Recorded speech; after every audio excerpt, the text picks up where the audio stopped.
So what I need you to do at the end of this conversation is go and have a look. What system do I have in place? Can they book a focus call with me or discovery call, whatever? Can they book one with me? And if they can, how easy is it for them to do so? How difficult do I make it for them to connect with me? Is there a spot on my website that might just be for an email? How are they connecting with me? Am I missing stuff here? Have I got Google Analytics on my website so that I can have a look at it and go, well, I got a lot of traffic, but nobody's stopping. Why are they not stopping? What are they trying to do and they're not able to do? Mentoring with Geraldine is a bite-sized practitioner podcast for naturopaths, nutritionists, herbalists, coaches, and practitioners. This podcast responds directly to the needs of you, the practicing natural therapist. We have interviews during the holiday season and business and mindset support each week, so you'll get the variety you need to enjoy and stay motivated in your practice. Don't forget to subscribe to receive the weekly episodes. And if you want to connect with me, always check the show notes because that's where you'll find the links to book appointments and, of course, to join the Academy, the membership group where there's constant connection and community with like-minded practitioners. Now, let's get started.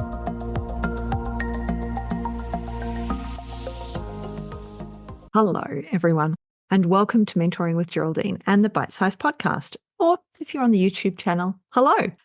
What are we going to talk about over the next few weeks? Well, I thought that it'd be a really good idea if we really nutted down into the consult and really thought about the consult over the next few weeks of this month, because we do get caught up in ourselves. We often overthink what is going on, how we speak, what we do. We over-deliver. We give way too much to our clients, and yet we think we're under-delivering, and meanwhile we've overwhelmed them, often by mistake, because it's not what we want to do. We need to coach our clients. So I thought over the next few weeks, let's really nut down and let's really think about every aspect of when we see the client, of when we speak to them. Now, I have coaching courses for you. So I have all the scripts. I have all the information. You can do my 90-day program. I'll go through all of this with you.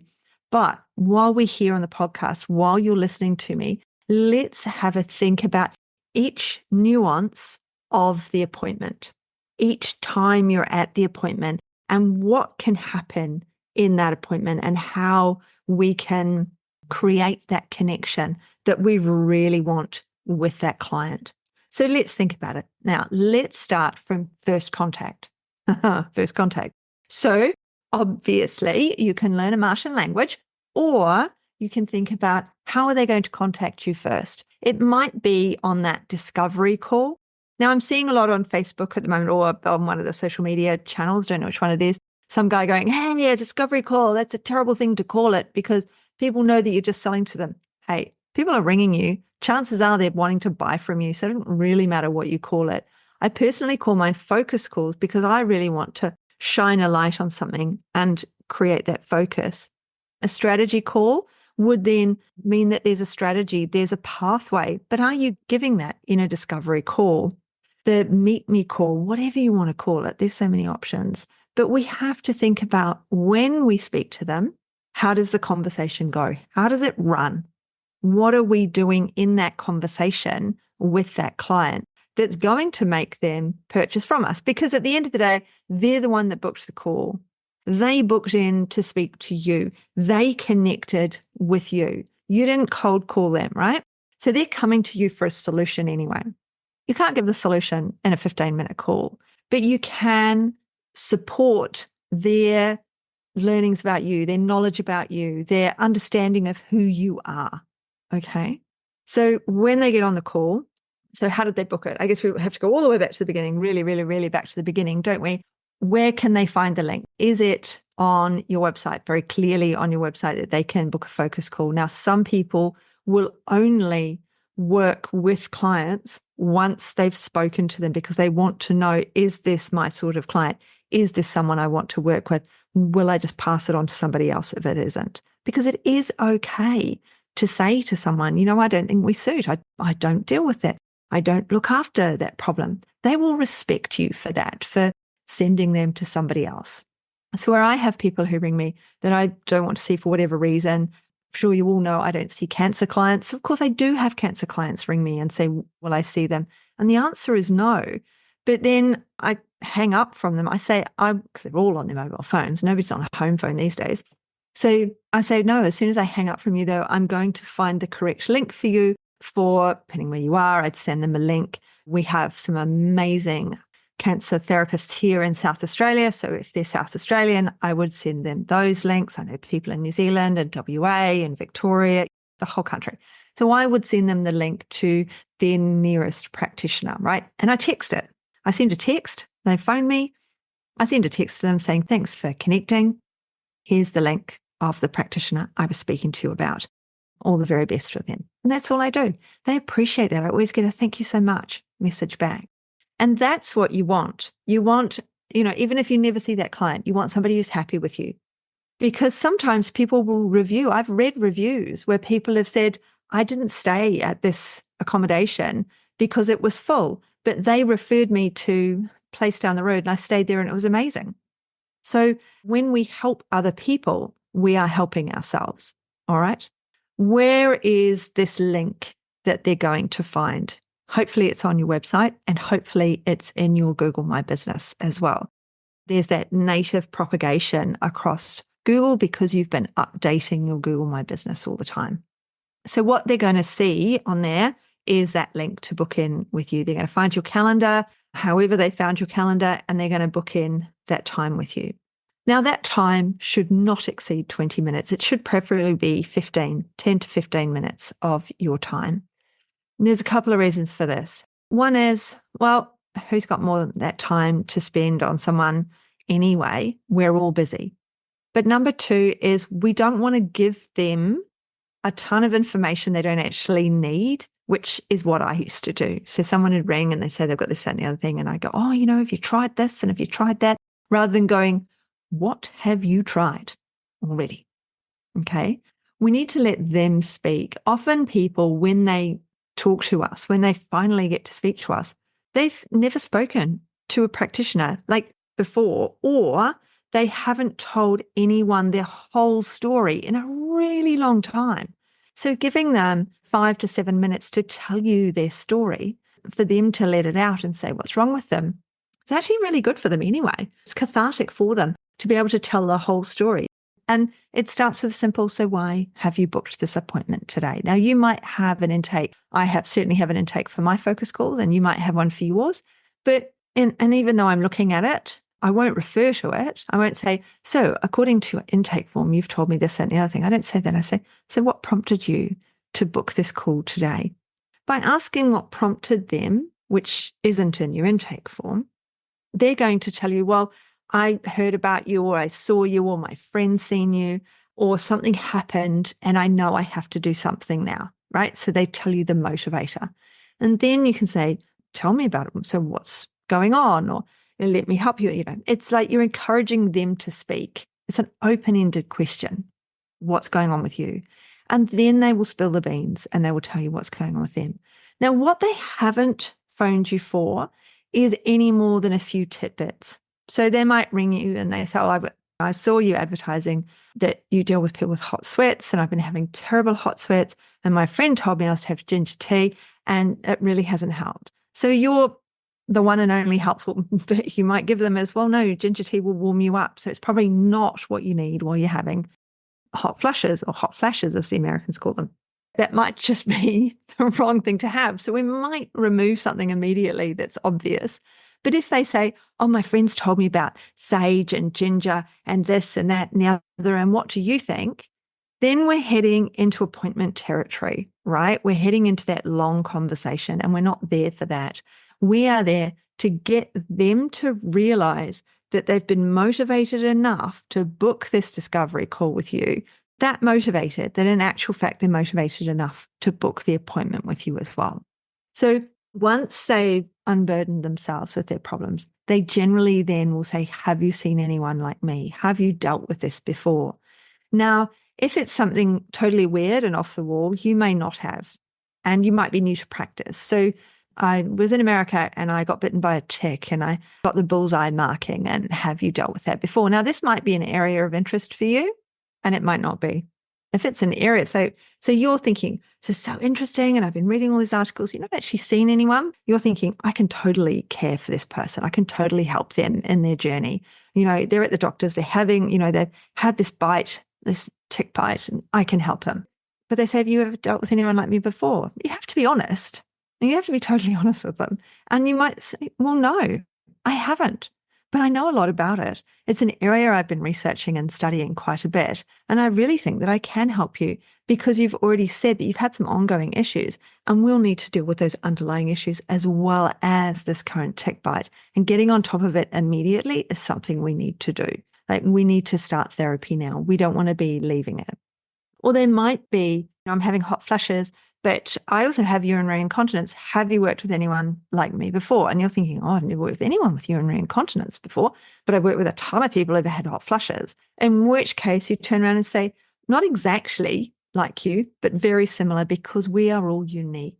We are all individual. Every person who comes to me has a unique set of symptoms. So I've dealt with lots of people going through menopause and your symptoms are unique to you. So we will go through and we will look at that. Everybody is on a one-to-one basis. Now, this is the point at which you'd be immediately tempted to go, have you seen a physiotherapist? Have you been to a doctor for a referral? And that's what we don't do. What we want them to do is come to us so we can really go through it because they might be drinking 20 cups of coffee a day. And as soon as you cut back the coffee, immediately the urinary incontinence has gone away. It's like, hey, presto. It's got nothing to do with it at all. But if you drink 10 litres of fluid a day, you'll be in the loo a lot. We need to see them first before we make recommendations. If they say, oh, shall I see the doctor before I see you? Well, no, that's fine. See me and then go and see the doctor afterwards. While you're seeing me, we can go through what you need. You have an hour with me. You'll only have 15 minutes for the doctor. I don't want you to go there, get bloods done and not get all of the ones that would be a good idea or that we need. So let's book you in with me because what they're doing by talking to you really and what you're getting them to do is realize that they've already taken one step to meet you. The next step is a very simple step to book in. Okay, however you do your booking in. So that discovery call is an important call for the people that want to make it, for the people who make those calls. They need to be booked in. They need to be in your calendar. I personally, it doesn't matter if someone is about to book in with me on my 90-day program or the Do It All program, which is, $3,500, they still have to book in with me and set a time, and I'm still going to ring them on the telephone. It's still going to be a telephone conversation because it means it doesn't matter where they are to make that call. They can be anywhere, and it means that I can be anywhere. If I'm going to have a 15-minute Zoom call, then our juggling calendars might be that bit harder than a telephone call to check if they're the right person. My $1,500 90-day program that excludes all of the additional, doesn't actually exclude it, it's just not included in. So all the extra VA work and everything, we can still do it. That's not a problem. You just charge separately and differently to do it. But what we're doing is it's still a telephone call. Clients coming to see me, if they want to have hypnosis, it's, they have to book in the focus call and then we can have that telephone call. I want to assess, are they the right person for me? And I have other assessment systems in place in clinic for hypnosis for when the clients see me. But when we look at it, it is a specific time. It really doesn't matter what you call it. They're taking that first step. They're taking that first step before they book the appointment, whether you're advertising your costs and prices or not. I have mine advertised. I don't really care. It's all there. I like to see what a price of something is before I book into something because I don't want to waste anyone's time. If I'm not willing to spend more than a certain amount, I'm not going to waste my time. And I want people to pay me in advance. I want them to have paid before they see me. So that means that my prices have to be visible. And I'm cool with that. I want to be transparent. I want people to know how much it costs to see me and that I'm giving you that value. Anybody listening can book in a focus call with me and I will give you 15 minutes on the telephone, no matter where you are, where I am. And you'll be the one doing most of the talking on a focus call. If you book in a half-hour mentoring call, then it might be 50-50 because I'm nutting down. We're really getting the job done. I'm making sure you're getting tons of information. You'll have a ton of homework to do at the end of it. It's amazing what I can fit into a short space of time. But you're going to be left with work to do. You're going to be, I've got to do this and I've got to do that. Geraldine's made these suggestions. Or you might be, yeah, that was a great convo, but I'm not going to do it. I've got to brush my hair first and then I need to go for a walk. You're just procrastinating. Is that what your client's doing? Who knows? But the discovery call, which is what we're talking about, or the focus call or the strategy call or the meet me call, whatever you're going to use, is about them.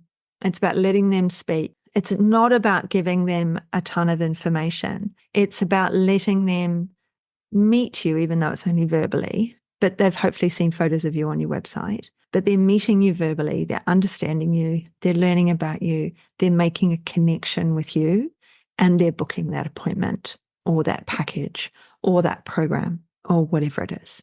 So when they connect with you, they book with you, they're there with you, and on the phone, they're with you on the phone, you have created a connection, which means it's the start of their journey. Okay. It's not a bad thing to have these discovery or focus calls for people, because it means you can look at, is this the right person for me? Not just them looking at you going, is that the right therapist for me?